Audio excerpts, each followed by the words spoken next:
തിരുവനന്തപുരം മുതലപ്പുഴയിൽ 2 പേരെ കാണാനുണ്ടായിരുന്നില്ലല്ലോ. അപ്പോൾ ഇവർക്ക് വേണ്ടിയുള്ള തിരച്ചിൽ ഇന്നും പുനരാരംഭിക്കും. അഴിമുഖത്ത് ബോട്ട് അപകടം നടന്ന സ്ഥലത്താണ് കോസ്റ്റൽ പോലീസിന്റെ നേതൃത്വത്തിൽ തിരച്ചിൽ നടത്തുക.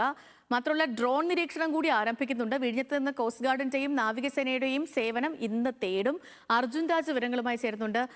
അർജുൻ, ഇന്നലെ ഈ കാണാതായവരുടെ ബന്ധുക്കളൊക്കെ വൈകാരികമായി അവരെ സംസാരിക്കുകയും പലരെയും കുറ്റപ്പെടുത്തുകയും ഒക്കെ ചെയ്തിരുന്നു. അപ്പൊ ഇന്നത്തെ തിരച്ചിൽ എപ്പോഴാണ് തുടങ്ങുക?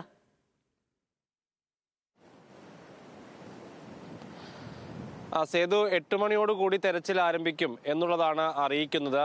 ഈ ഭാഗത്ത് വലിയ കടലാക്രമണം ഇപ്പോഴുമുണ്ട്. ശക്തമായിട്ടുള്ള തിര ആഞ്ഞടിക്കുന്നത് നമുക്ക് കാണാൻ കഴിയും. ഈ പ്രവേശന കവാടത്തിലാണ് കഴിഞ്ഞ ദിവസവും സമാനമായി മുൻപൊക്കെ ഉണ്ടായിരുന്നത് പോലെ തന്നെ അപകടം നടന്നത്. ഇപ്പോൾ ഒരു ദിവസം പിന്നിട്ടിരിക്കുന്നു. ഇപ്പോഴും ഈ ആളുകളെ കണ്ടെത്താനുള്ള ശ്രമം അത് വിജയിച്ചിട്ടില്ല എന്നുള്ളതാണ്. ഇന്നലെ വലിയ തിരച്ചിൽ ഈ ഭാഗത്ത് നടന്നിരുന്നു. പക്ഷേ ആ 2 പേരെയാണ് കാണാതായിട്ടുള്ളത്. 2 പേരെയും കണ്ടെത്താനുള്ള ശ്രമം ഇന്ന് രാവിലെയും തുടരും. അഞ്ചുതെങ്ങ് സ്വദേശികളായിട്ടുള്ള ഷിജിൻ, ഫ്രീമോൺ എന്നിവരാണ് മിനിഞ്ഞാന്ന് രാത്രി അപകടത്തിൽ പെട്ടത്. ഈ പ്രവേശന കവാടത്തിലേക്ക് ആ തിരമാല അടിക്കുന്നത് നമുക്ക് കാണാം. അവിടേക്ക് കയറുന്നതിനിടെയാണ് അപകടം ഉണ്ടാകുന്നത്. ആദ്യം ഷിജിനാണ് അപകടത്തിൽ പെടുന്നത്. പിന്നീട് ഷിജിനെ രക്ഷിക്കാനുള്ള ശ്രമത്തിനിടെയാണ് ഫ്രീമോണും ഇങ്ങനെ തിരയിൽ പെട്ടത് എന്നുള്ളതാണ് മറ്റ് മത്സ്യത്തൊഴിലാളികൾ പറയുന്നത്. ആദ്യഘട്ടത്തിൽ 2 പേരും ഈ കല്ലിൽ പിടിച്ച് നിന്നിരുന്നു എന്നാണ് മത്സ്യത്തൊഴിലാളികൾ പറഞ്ഞത്. പിന്നീട് ശക്തമായിട്ടുള്ള തിരമാല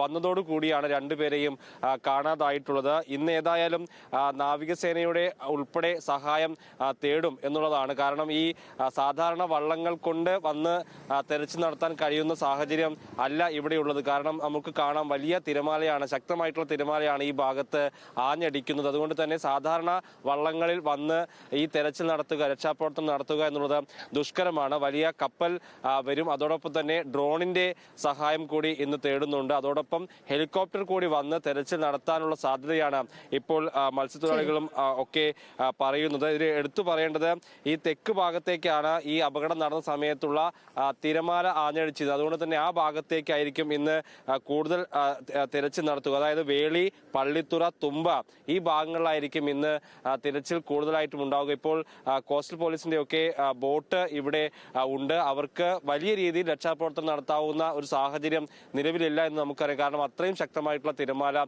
ഈ ഭാഗത്ത് ഉണ്ട്. അതുകൊണ്ട് തന്നെ കൂടുതൽ വലിയ കപ്പൽ അല്ലെങ്കിൽ ഹെലികോപ്റ്റർ ഉൾപ്പെടെയുള്ള രക്ഷാപ്രവർത്തനം, ആ രീതിയിലുള്ള രക്ഷാപ്രവർത്തനമായിരിക്കും ഇന്ന് നടത്തുക.